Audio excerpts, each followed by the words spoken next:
You might have seen Elon Musk making a speech at a big international conference this week in which he wore a T-shirt that said tech support. It's not a flattering look, but he thought it was hilarious. He tried to say this T-shirt was a very funny joke, that he's White House tech support.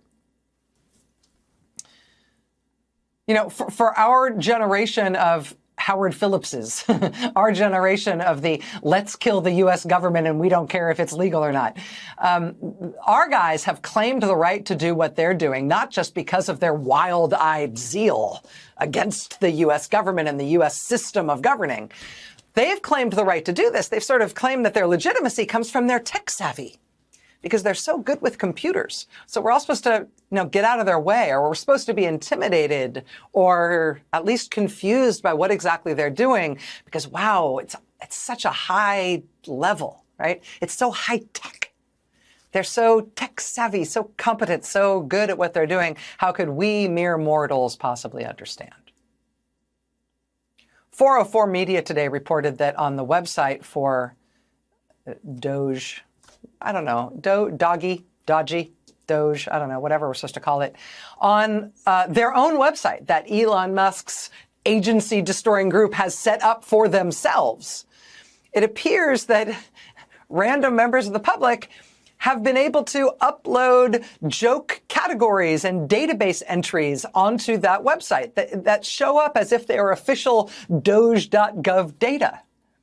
And people can add random stuff to this website, not because there's like a post your public comment here section, but because apparently when Doge designed this website for itself, they didn't know how, or they forgot to make the website secure so other people couldn't post random stuff on it. 404 Media reporting today that people were posting things like, quote, these experts left their database open, ruh-roh, and quote, this is a joke of a .gov site. Remember, these are our high-tech overlords.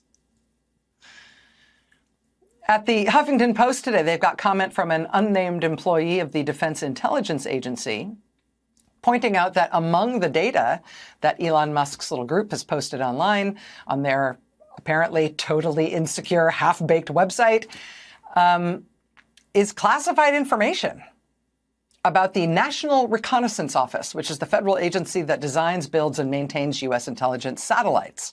Quote, Doge just posted secret, no foreign, meaning nobody who's not a U.S. national is supposed to see it, no foreign info on their website. Currently, people are scrambling to check if their info has been accessed. This comes on the heels of Elon Musk telling reporters in the Oval Office that we should all be shocked. The American people should be shocked by the scandalous discovery he and his high-tech team made while apparently pawing through Social Security records and data in that part of the government's guts. Because he's allowed to do that, I guess. He said the scandal that he and his team had uncovered in Social Security data is that there are people in the Social Security database who are listed as being 150 years old. And we don't know exactly what Mr. Musk was talking about because he's seeing stuff that I think he's not allowed to see, and neither are we.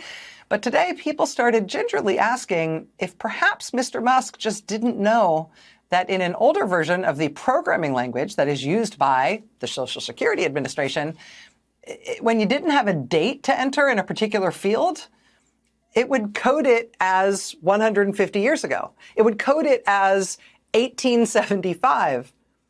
The year 1875 is essentially an error message to let you know that there isn't a real date in that record, and so you should treat that as an error and find out what went wrong.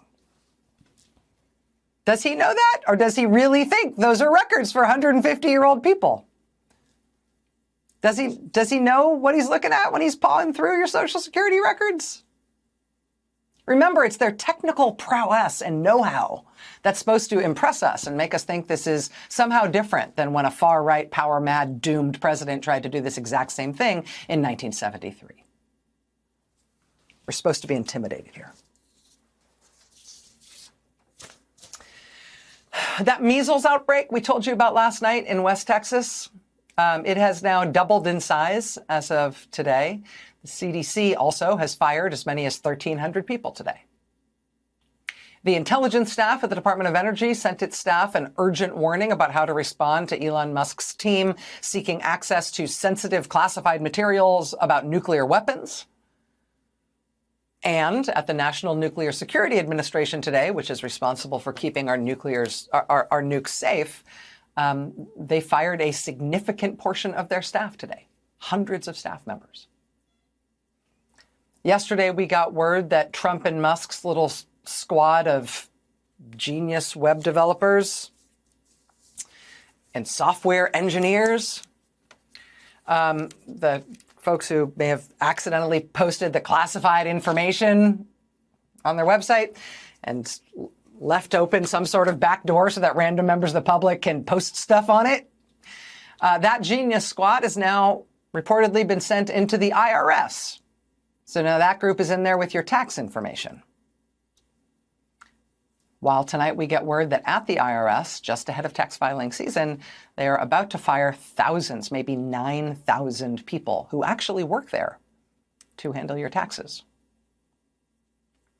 The combination of the smash and grab by the supposedly high-tech team and the mass firing of people who actually do know what they're doing means real material harm is being done to our country.